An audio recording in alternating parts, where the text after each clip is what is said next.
The morning sun was still soft over Millbrook, a town so small that the grocery store cashier knew every customer by name. Samuel Sterling knelt in his front yard, pruning rose bushes with hands that had not seen a manicure in 62 years. His jacket, a faded brown Carhartt worn thin at the elbows, hung loosely on his frame. His truck, a 2004 Chevrolet Silverado with more rust than paint, sat in the driveway like an old dog waiting for a walk. Across the street, his neighbor Bill backed out of his garage in a gleaming new Ford. "Morning, Sam. Need help with them roses?" Sam stood slowly, his knees popping. "Nah, Bill, good for the soul."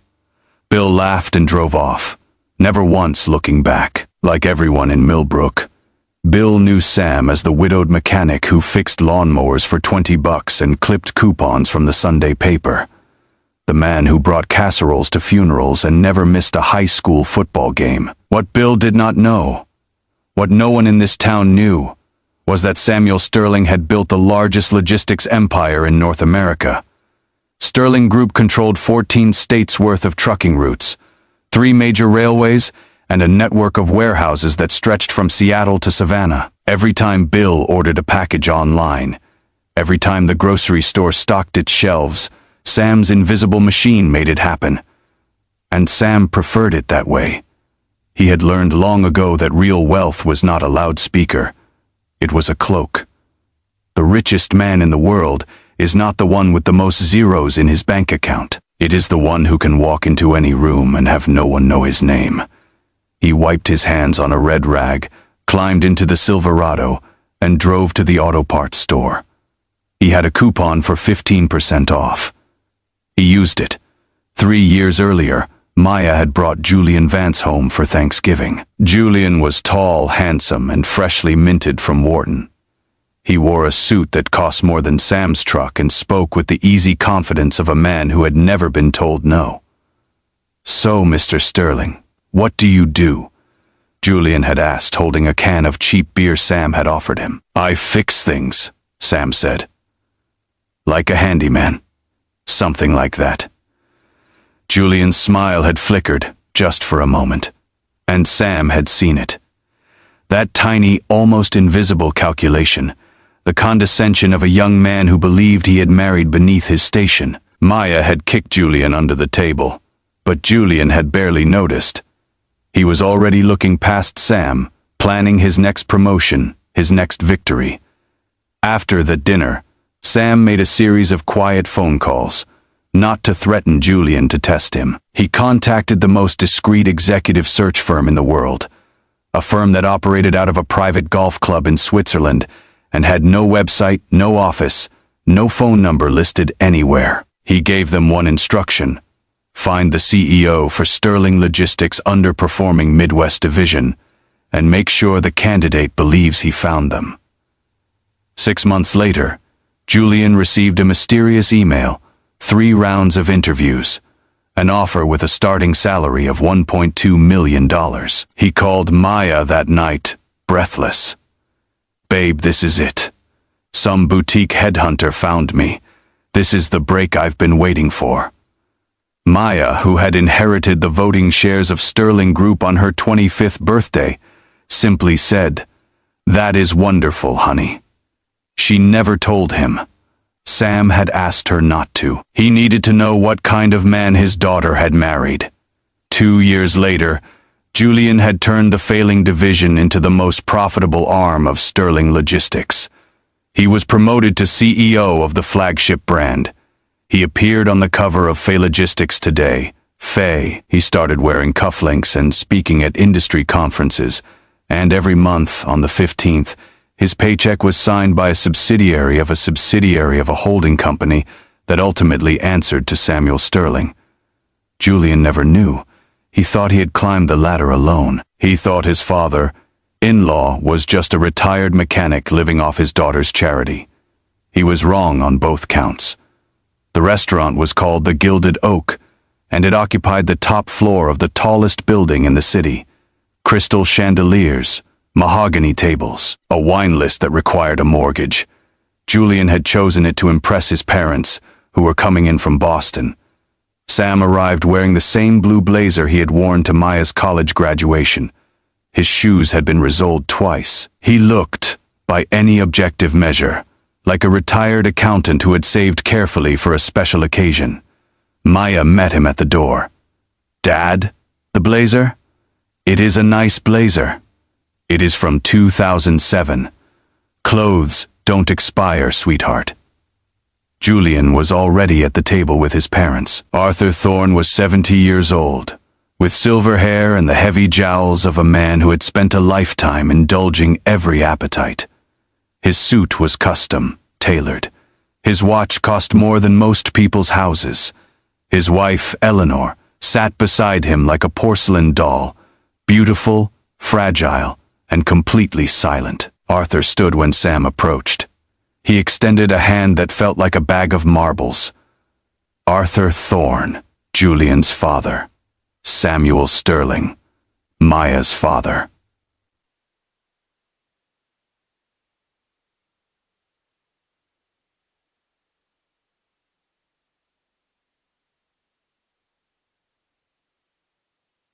Hard to find these days. They sat. The waiter poured champagne. The conversation drifted over safe topics: golf, charity galas, the weather. Julian talked about a shipping contract he had just secured. Arthur beamed at his son.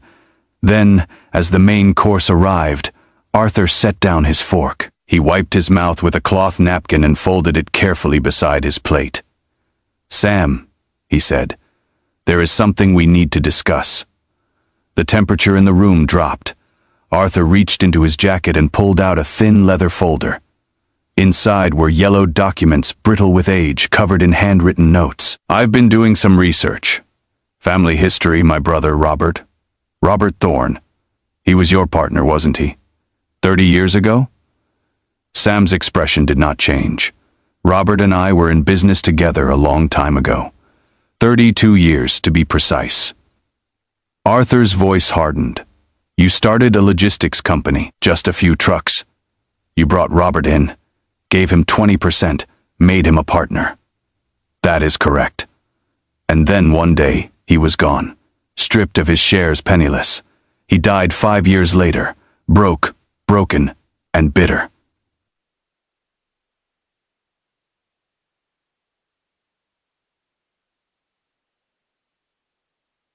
An empire that should have been partly his.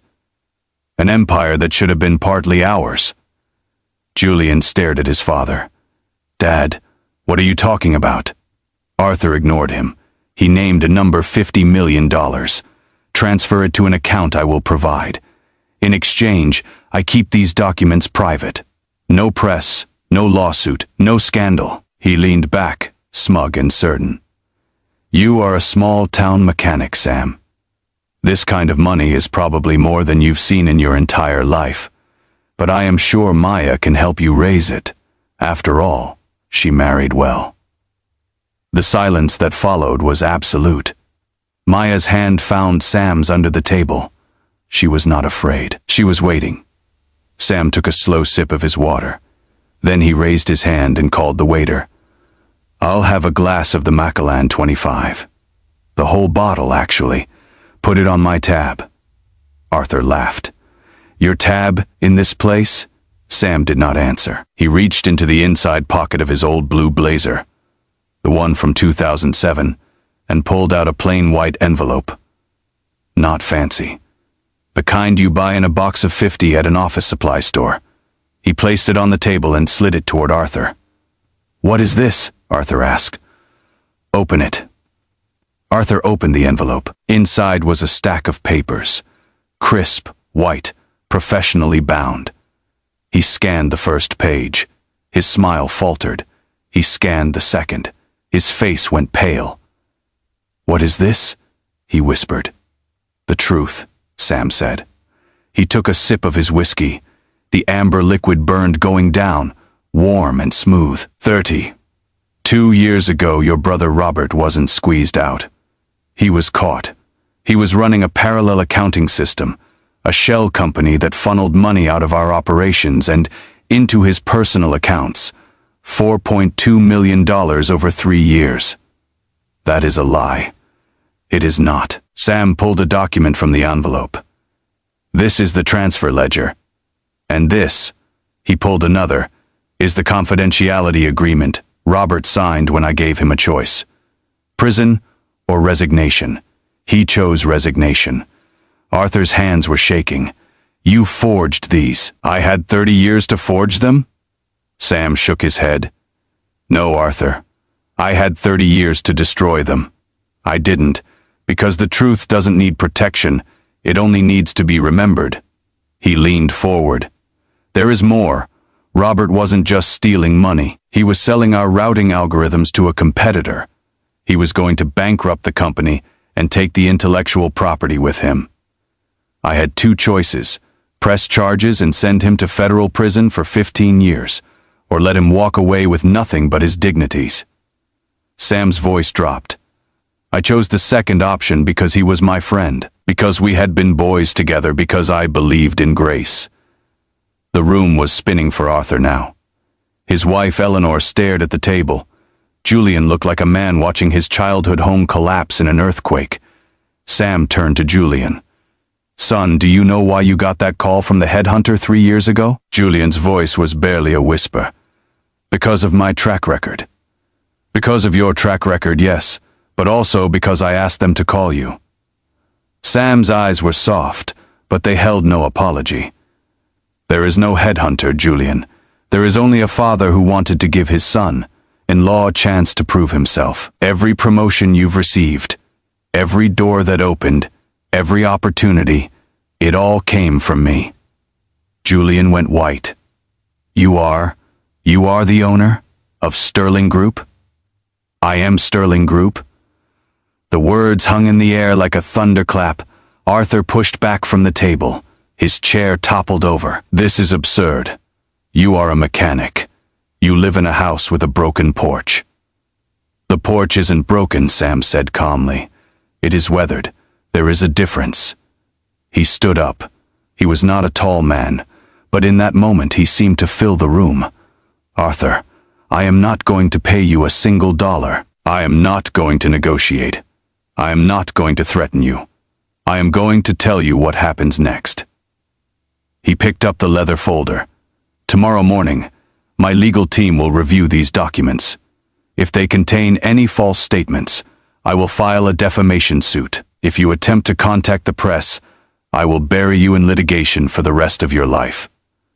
Arthur's face had turned the color of old cheese. But I don't want to do that, Sam continued. I want you to leave this restaurant, go back to Boston, and never speak of Robert Thorne again, because the only thing worse than losing a brother is spending 30 years avenging a lie. He turned to Julian.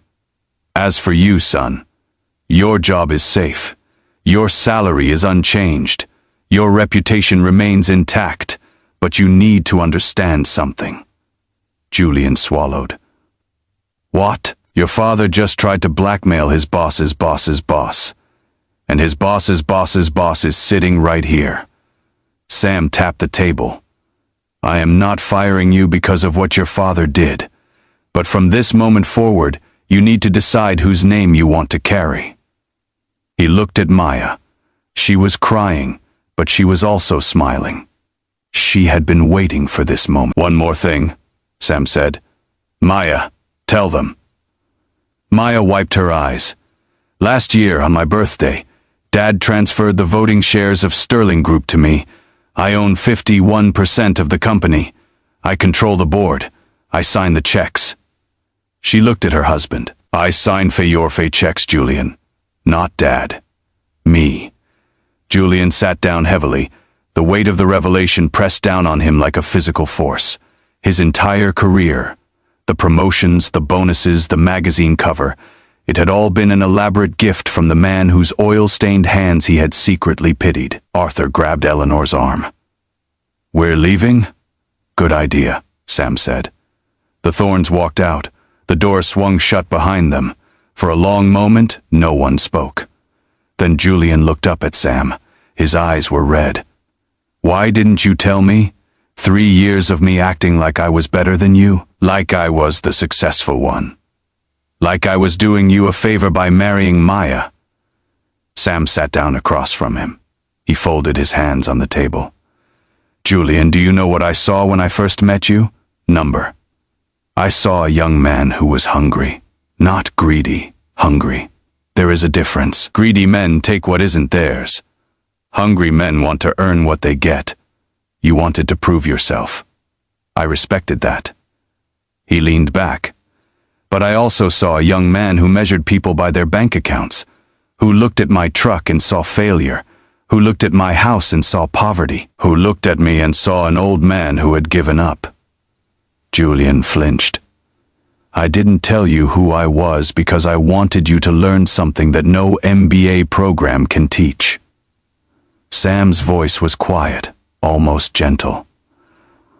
Money doesn't make you powerful. Silence does.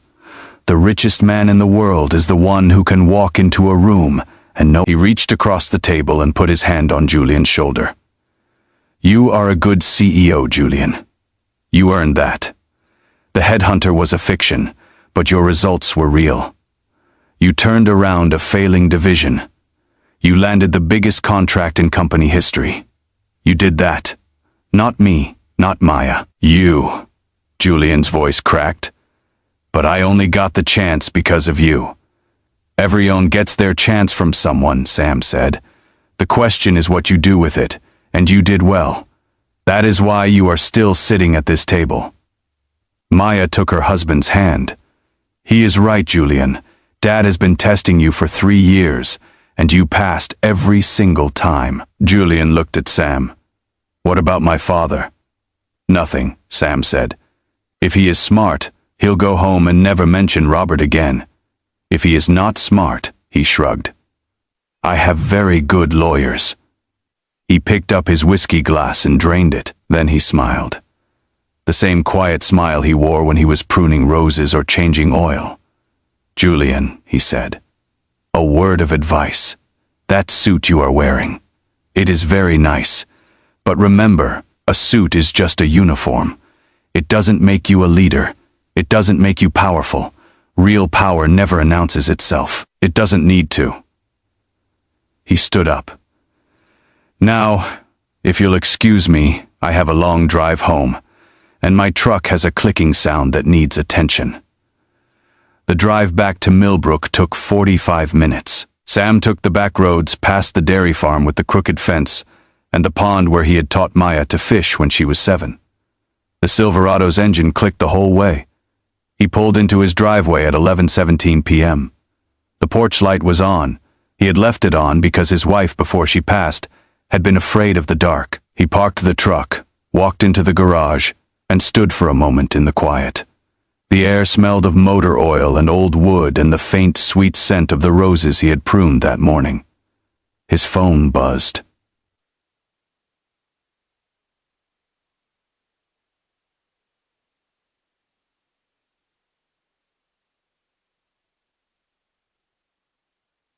Asterisk Sam typed back. Asterisk nothing to be sorry for. He is family. See you Sunday. Asterisk he put the phone on the workbench. He grabbed a flashlight, slid under the truck, and went back to work. The clicking sound was still there. He had ordered a new lifter from the auto parts store. It would arrive on Tuesday. He had a coupon. The security van was still parked 3 houses down. Frank was still watching. The roses were still growing. And Samuel Sterling, the invisible king of 14 states, the man who had built an empire with his bare hands and then chosen to disappear into a small town where no one knew his name, lay on his back in a pool of old oil, doing what he loved most, fixing things. 6 months later, Julian Vance stepped down as CEO of Sterling Logistics' flagship brand, not because he was fired, not because he was ashamed, because he had finally understood. He took a smaller role, less pay, less prestige, less visibility.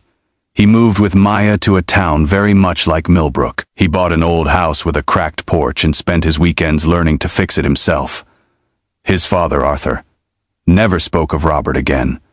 He had returned to Boston, canceled his membership at the golf club, and retreated into the quiet life of a man who had learned too late that revenge is a debt that only makes you poorer. And Sam? Sam still prunes his roses every morning.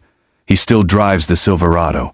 He still clips coupons and shops at the grocery store where the cashier knows his name. But once a year, on the anniversary of that dinner at the Gilded Oak, he receives a handwritten letter from Julian. The letters are always short. They always say the same thing. Asterisk, thank you for teaching me that real power doesn't need a title. Real power doesn't need applause. Real power just is. Asterisk, Sam keeps the letters in a shoebox under his workbench, right next to the coupon for 15% off at the auto parts store, because some habits, unlike empires, are worth keeping forever.